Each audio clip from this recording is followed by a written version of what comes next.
Bugün sizlərə 15 avqust 2026-cı il günün sualları biologiyanın izahını verəcəm. Deyir, hansı çiçəklərdə öz-özünə tozlanma nəticəsində çox toxumlu meyvə əmələ gələ bilər? Çox toxumlu meyvənin əmələ gələ bilməsi üçün yumurtalığın içərisində çoxlu yumurtacıq olmalıdır. Fikir verirsinizsə, şəkildə bir yumurtalığın içərisində çoxlu yumurtacıqlar var. Deməli, birdə biz çox toxumlu meyvə əmələ gətirə bilərik, götürərik. Burada bir dənə görürsünüz yumurtalıq var, bir dənə də yumurtacıq. Eynən 4-də də bir dənə yumurtacıq, bir dənə yumurtalıq var. Və fikir verirsiniz, üçüncüdə çoxlu, özdə ki bu noxudun çiçəyidir. Çoxlu yumurtacıqlar var yumurtalığın içərisində. Ona görə də çoxlu meyvə ola bilər, çox toxumlu meyvə, ona görə 1-3. Sonra ikinci şəkildə təsvir edilmiş tənəffüs sisteminə malik canlılar üçün hansı fikir doğrudur? Şəkildəki ağciyərdir. Bu ağciyər quşların ağciyəridir. Deyir, ağciyərləri alveollara malikdir. Bu doğrudur. Daha doğrusu hansı fikir doğrudur? Deyir, ağciyərləri alveollara malikdir. Bu A səhvdir. Ağciyərləri alveollara malik olan məməlilərdir. İkiqat tənəffüs sisteminə malik canlıdır. Bəli, bu doğrudur. Elə B variantıdır. Ürəyindən sol aorta çıxır. Quşlarda sol yox, sağ aorta qövsü çıxır. Yetkin formalarında dərd tənəffüsü müşahidə edilir. Bu qurbağalara aiddir. Ağciyərlərlə yanaşı hava kisələrində də qazlar mübadiləsi gedir.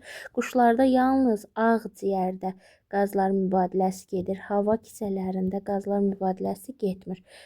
Doğru olan B variantı. İkiqat tənəffüs mövcuddur.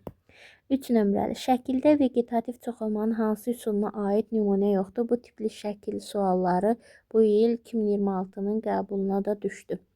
Deməli, bığcıqla çoxalma. Burada gördüyünüz çiyələkdir. Bığcıqla çoxalma var. Gövdə yumrusu, kartof görürük, var. Soğanaqla, burada sarımsaq var, görürük. Çiliklə gördüyünüz kimi gövdə çiliyi var. Amma kökümsovla çoxalma forması yoxdur. Y variantı. Keçək 4-cü suala. Deyir, verilmiş nuklein turşusuna aid edilə bilməz. Burada gördüyünüz kimi urasil var. Urasil varsa bu RNT-dir. Deyir, tərkibində riboza şəkəri vardır. Bu doğrudur. DNT edilə bilməzlər soruşur. DNT-nin nuklein turşusudur. Xeyr. Bir zəncirli quruluşa malikdir. Bəli. Zülal sintezində iştirak edir.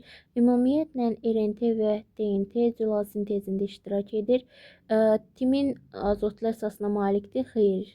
Aid edilə bilməz sorduğuna görə cavab B variantı. 5-ci və sonuncu sualımız. Qutucuq meyvəyə rast gəlinə bilər. Badımcan gilə meyvədir. Sfagnon və quş mamırının qutucuğu meyvə sayılmır. Çünki onlar sporlu bitkilərdir, toxumlu deyil. Xanım otunu götürməyəcəyik. Burada lalə və bənövşə olduğuna görə D variantı olacaq.